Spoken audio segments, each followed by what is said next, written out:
Hello everybody, today we are going to discuss Stopping by Woods on a Snowy Evening by Robert Frost. And Robert Frost, as you might know, is termed as a modern poet. He belongs to the modern age of literature. He was born in 1874 and he died in 1963. And though he belonged to the modern age, but he conveyed his ideas about modern age through nature. Means nature is predominant in his poems, and perhaps there is a reason behind that, because he spent quite a long time in the countryside of New England, and the element of nature is of course found in his poems. And all his poems most of his poems which are published under the title North of Boston, we can find this element of nature quite predominant. In this poem as well, the nature element is of course there. And if we talk of some other qualities of Robert Frost as a poet, he was, first I must tell you that he was an American poet, and he, through very simple themes and through very simple structure, simple language, he conveyed very deep human philosophies in his poems or through his poems. And this poem is no exception to that, because here also the language is quite simple. The diction is quite simple, and through this simple language and diction, he is conveying a really quite very important and substantial philosophy of human life. Now, the major themes in his poems. So the major themes in his poems are nature, individual isolation, or say duty, responsibility, rural versus urban, rationality versus imagination. So these are the major themes in his poems, and in this poem as well we can say he is talking, he has taken nature as the background here, and he is talking of duty and responsibilities, promises that one has to keep in one's life, one has to fulfill in one's life. So he is talking of those duties and promises and responsibilities in this poem. And if we talk of the form of the poem, so it is a short lyric and it is an interior monologue. So what is an interior monologue? What do you understand by this?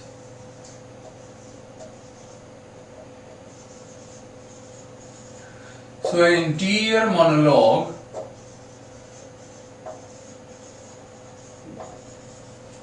means this is not a dialogue, means there are not two people involved, just one person, that's why mono. So one person, we come to know through this interior monologue the thoughts of a character, inner thoughts, I should say, inner thoughts of a character. So that is called interior monologue. Means it's a speech, I can say, it's a speech through which we get to know the inner thoughts of a character. So that is called interior monologue. So this poem is an example of interior monologue.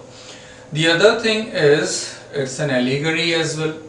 So this poem is talking about or telling us about a journey. So this journey of the speaker is or can be compared with the journey of life. So that is how it has been presented in this poem. So we must know then what is an allegory. So allegory means what? In allegory, a poem or a story or something else, a picture, okay, tells us about something else. A whole story, we can say. A picture tells a story, or a song tells a story. So it is generally about moral things, and here this poem is an allegory. As I said, this journey of the speaker is the journey of our life. So that is how it has been presented in this poem. So is an allegory. Apart from that, Freudian principle of or concept of psychoanalysis has also been presented in this poem. We can quite easily relate the things presented here with Freud's theory of psychoanalysis. So that too is there. Now, if we talk of the tone, then tone is serene and contemplative all through the poem. The style, if we say, we talk of the metrical pattern and such, so iambic tetrameter has been used by the poet, and rhyme. So if we talk of rhyme, then rhyme is A, that rhyme has been followed in the first stanza, and further the same pattern has been followed in the other stanzas. A beautiful rhyme and rhythm pattern has been used. Consonance, assonance, alliteration, all that has been used. Repetition, refrain has been used in this poem. So this is all about the poetic style, technique, form of the poem, and also I discussed the theme of the poem. Now let me start that how the poet is conveying all these things in this short lyric of 4 stanzas. So let's begin then. The poet says, "Whose woods these are, I think I know." So right in the beginning we have what an example of assonance, whose woods. So here vowel sound has been repeated, and when vowel sound is repeated, that is called assonance. So oo sound, whose and woods. So oo sound has been repeated, and that is an example of assonance. And the poet is saying, now here the speaker is on a journey and he is passing through woods, and that is quite attractive and he is quite fascinated by that. So whose woods these are, I think I know. His house is in the village though. So the poet, the speaker here says that perhaps I know that whose woods these are. So there is a patch of land which is totally covered with trees. So a wooded area, all trees, full of trees, and he stops there and he says, I think I know about the honor of this patch of land, this wood. It's a kind of we can say garden or such land covered with trees.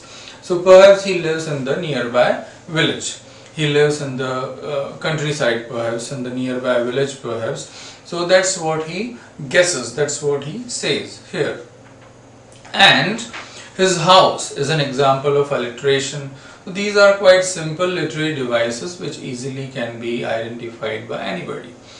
He will not see me stopping here to watch his woods fill up with snow.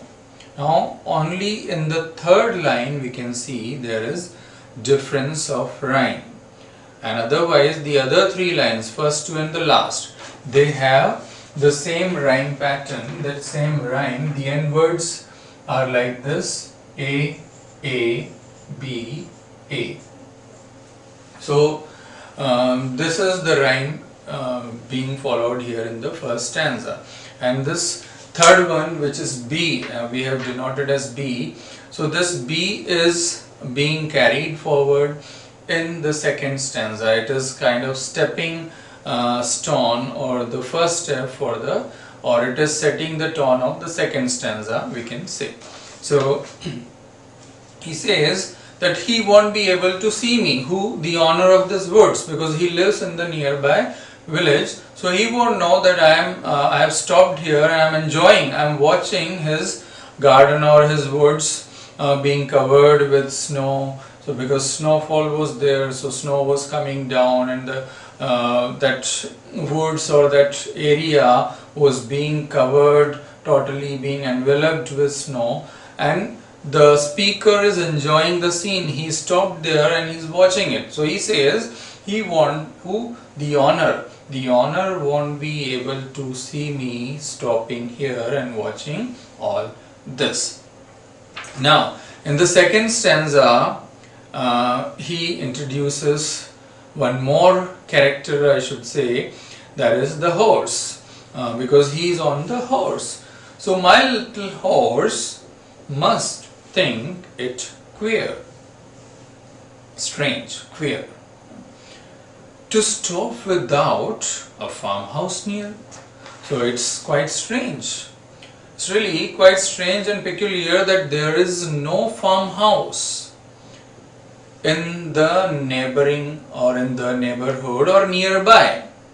There is no farmhouse, so it's really quite strange that why I am stopping here. My horse must feel it quite strange and queer that why, what reason might be there behind my stopping here in these woods. What is the reason behind that, he may think. And what? The other thing is, between the woods and the frozen lake, actually there is no reason behind his stopping there. Means there could be nothing. One side there is a frozen lake, the lake which is all frozen, and the other is woods, and between that there is no farmhouse or any such thing which offers a reason to stop and stay there in that woods, in that deep dark woods. So why he's stopping there? Of course it's something to think of. It's quite strange. So the horse may think so. And now what? And here the rhyme is BBCB. So that same pattern is being followed. We can easily find that out. And the rhyme the meter is, as I stated earlier, is iambic tetrameter. So that metrical pattern is being followed. And iambic means weak and strong, or say unstressed or stressed. So that metrical pattern is being followed. Yes. Iambic.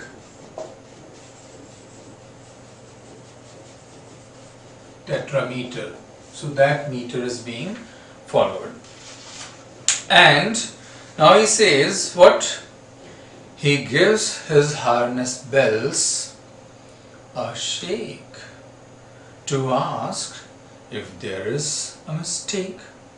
So the horse actually shakes the harness bells. So you know that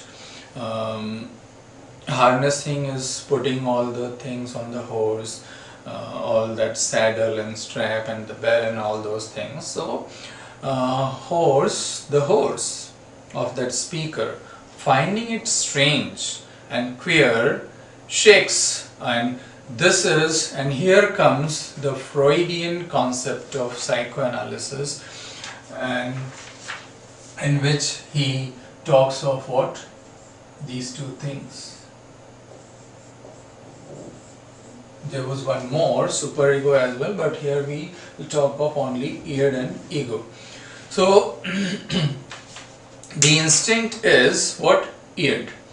And the mind and ego that tries to control that and curb that is ego.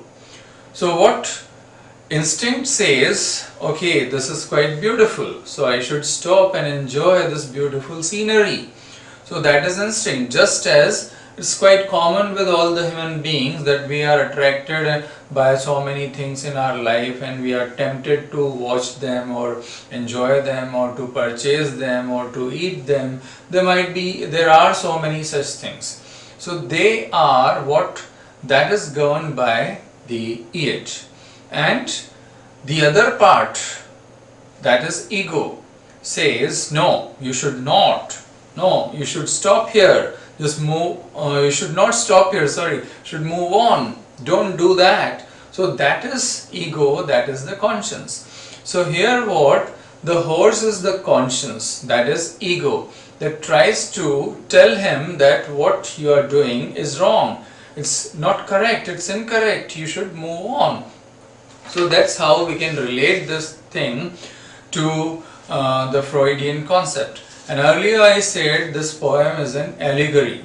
So yes, allegory, just as a person moves on in one's life, and in one's life we find several things tempting us and luring us to adopt wrong means and ways and to tread the wrong path. Similarly, in this poem, the woods is the temptation, and that is attracting the speaker and just forcing him to stop there and enjoy that beauty of the woods. And the speaker is all fascinated by that beauty. So this is how in life we find that so many temptations, that one is attracted towards things. So that's how this is an allegory of human life, we can say. And what? The darkest evening of the year. So this is kind of exaggerated way of saying that it was so dark. That horse finds it really quite strange. The darkness is, we can say, foregrounded here to tell us the bleak atmosphere, something very bad or ominous atmosphere, and something that is trying to ensnare the speaker or put that speaker in a problem. So that is what, so a kind of obsession we find here in these things. So that is the idea here. And the horse, the conscience, is trying to say rouse that speaker from that kind of state, an enchanted or enamored state, and to come out of that and understand that this is not what he has to do, or he has to move on and all. So now let's see the next stanza. He gives his harness bells a shake to ask if there is some mistake. The only other sound is the sweep of easy wind and downy flag, because there is no other sound even apart from, okay, that the lake is all frozen, it's wood, it's all dark, and moreover there is no sound even, no sound except the sound of the wind, that easy breeze blowing, the flakes, snowflakes falling. So apart from those sound there is no sound. So it is all really quite ominous, it's really quite horrible. So in that horrible atmosphere, in that bleak atmosphere, why? What is the reason that he stops? Why? So it's really quite strange. So his conscience, so this conflict is very well brought out by the poet here, the inner conflict of conscience and instinct through this horse and the speaker. That horse is shaking his bells and trying to just rouse him from that slumber of that enchanted atmosphere, and tells him that move on, don't stick to this place, and just don't just be trapped in this atmosphere. So this is what the poet is trying to say and convey here. And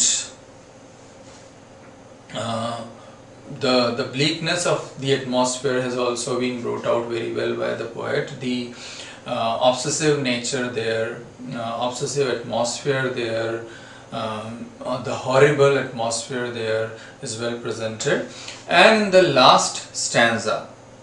So many other examples are there. I can say that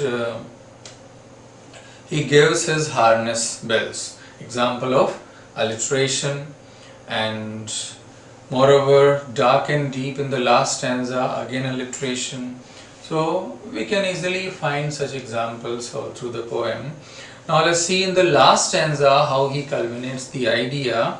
So the woods are lovely, dark and deep. The woods are really attractive, lovely, very beautiful, very fascinating, very charming.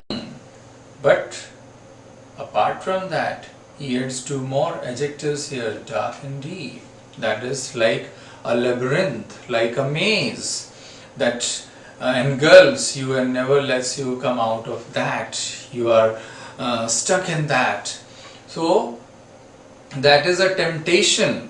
That is a temptation which is actually attracting the speaker, and then he won't be able to perhaps continue on his journey and he would be misled. So similarly, there are things in our life which mislead us and we forget our right path, we forget our right way, and we just turn into something else that we don't actually want to do, or not, which is not our real destination or goal. So that's why it is lovely but dark and deep as well. So that ominous part has also been brought out here. But I have promises to keep. But the speaker has come out of the slumber, that dream, the dreamy state.